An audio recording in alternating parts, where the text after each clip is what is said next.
राजस्थान की राजनीति के जो चाणक्य कहे जाते हैं वो चंद्रराज सिंघवी इलेक्शन से महज कुछ दिन पहले पूरे राजस्थान में एक फिजिकल दौरा करके आए हैं और उसी के साथ साथ जो फलौदी सट्टा बाज़ार के रिजल्ट्स हैं और साथ ही साथ सर्वे के जो रिजल्ट्स हैं उन सब का एनालिसिस आज हम इस वीडियो में बताने वाले हैं। और ये सब कुछ बताने के लिए मेरे साथ और कोई नहीं बल्कि राजस्थान की राजनीति के Chanakya, ex cabinet minister, Shiv Sena के प्रांत प्रभारी चंद्रराज सिंघवी खुद मौजूद हैं।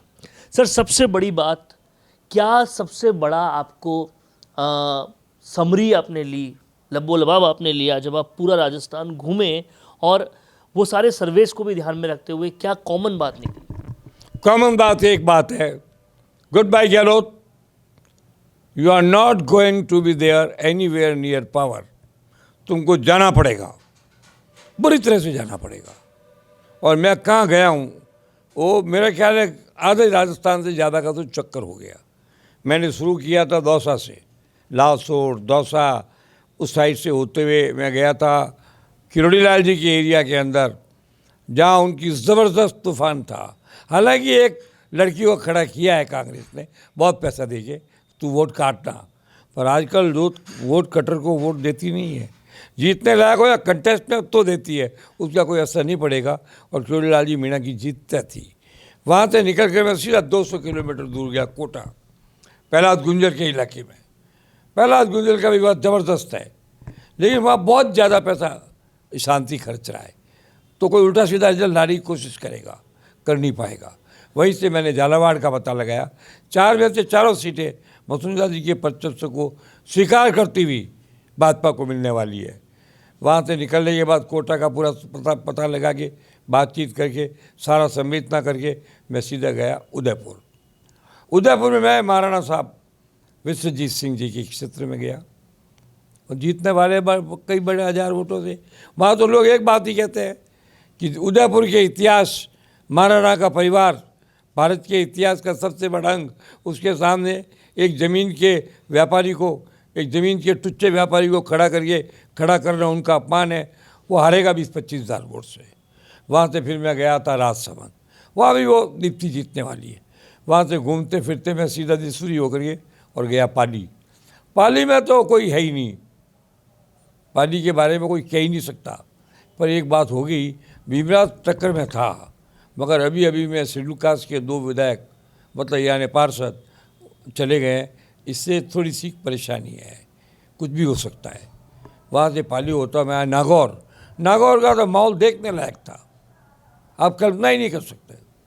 नागौर में टोटल 10 सीटें, एक तो हनुमान बेनीवाल की आने की संभावना है, एक आ सकती है रिचपाल मिर्जा की बेटी की, बाकी 10 में से 9 सीटें या 8 सीटें या जितनी 7-8 सीटें वो केवल भाजपा को जाने वाली है। ज्योति मिर्जा जीत रही है। जो महाराणा उदयपुर का इतिहास उनकी बेटी के लिए काम आ रहा है, वही नाथुराम मिर्जा का इतिहास ज्योति के लिए काम आ रहा है। ज्योति जीतने वाली है, कहीं है ही नहीं। वहाँ से मैं सीधा निकल के गया नौका होता हुआ बीकानेर का तो माहौल देखने लायक था। मुझे उम्मीद नहीं थी बीकानेर में भाजपा की ये स्थिति होगी। वहाँ टोटल जितनी सीटें हैं उसमें से 1 सीट बीजेपी को मिलने की संभावना, 1 सीट कांग्रेस को मिलने की संभावना है। बाकी 5-6 सीटों पर केवल और केवल भारतीय जनता पार्टी को आनी। फिर वहाँ से थक गया तो मैं लौट के आ गया सीकर होता हुआ यहाँ। सीकर में बराबरी की टक्कर है, क्योंकि अगर कोई एनालिसिस करो तो आपको ईमानदारी से करना चाहिए। पर सब मिला करके ये है। उसी दौरान मैं फलोदी में पब्बा राम की स्थिति पता लगाई। वहाँ फलोदी के अंदर तो आप मानोगे नहीं, सट्टा बाजार खुला बोलता है। 125 सीट बीजेपी की और 50 सीट कांग्रेस की। मेरा भी यही आंकलन है। जब मैं बीकानेर में गया हूँ और प्रेस वालों से बात की है, आप पढ़ लो देवी सिंह पार्टी के बारे में कितने उच्च विचार है। उन्होंने कहा कि ज़बरदस्त आदमी है, ये आदमी नेता करने लायक है, और कोई छोटे मोटे ये वैल्यू भी नहीं है। तो वो भी स्थिति बहुत अच्छी है। फलौदी के सट्टा बाजार का मैंने आपको बता दिया, इन इलाकों में गए वहाँ का मैंने आपको बता दिया। तो मेरे हिसाब से Bharatiya Janata party absolute majority के साथ डंके की चोट सरकार बनाएगी। अजमेर लोकसभा क्षेत्र की सभी 8 विधानसभा क्षेत्रों से भाजपा के प्रत्याशियों को अपना मत एवं समर्थन देकर भारी वोटों से विजयी बनाए। अपील करता चरण सिंह चौधरी केकड़ी, समाज सेवी, अजमेर लोकसभा क्षेत्र, राजस्थान। और यही कमोबेश कहीं ना कहीं जो बाकी चैनल्स के सर्वे हैं वो भी कह रहे हैं, लीड लेती हुई बीजेपी ही नज़र आ रही है। लेकिन कहीं ना कहीं एक सवाल और बनता है सर यहाँ पर कि बीजेपी के लिए कहा जा रहा था कि कोई स्टेट लीडर नहीं है बीजेपी के पास, वो फैक्टर कितना इफेक्ट करे? मैं आपको एक बात बता रहा हूँ। लोगों ने कहा नरेंद्र मोदी का चेहरा, अरे नरेंद्र मोदी के चेहरे को दिखा के तो पाकिस्तान को हरा सकता हूँ मैं। आप चुनाव की बात क्या करते हो? इतना बड़ा चेहरा है क्या किसी का? राहुल गांधी के नरेंद्र मोदी के सामने राहुल गांधी का चेहरा कोई बराबरी है, तुलना है, इतिहास है? पास कोई है ही नहीं। चेहरे की जरूरत नहीं है। मोदी का नाम ही काफ़ी है, पंजे का निशान ही काफ़ी है। और ये बहाना बनाना गलत है। तुम बताओ तुम्हारे पास कौन सा चेहरा है? कांग्रेस के पास कौन सा चेहरा है बताइए आप मेरे को। क्या कोई सचिन पायलट के चेहरे को तो इससे धूमिल कर दिया और खुद का चेहरा सोनिया गांधी ने धूमिल कर दिया?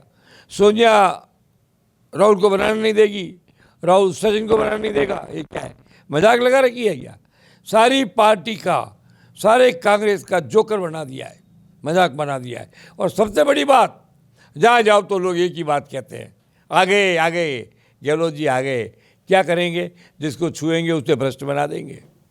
ही इज ए चेयरमैन और भ्रष्टाचार मैन्युफैक्चरिंग कंपनी। मुझे इसमें कोई एतराज़ नहीं है कि वो स्वयं क्या करते हैं, और आप बताइए जिस आदमी को छुआ इन्होंने, क्या वो भ्रष्ट नहीं बन गया?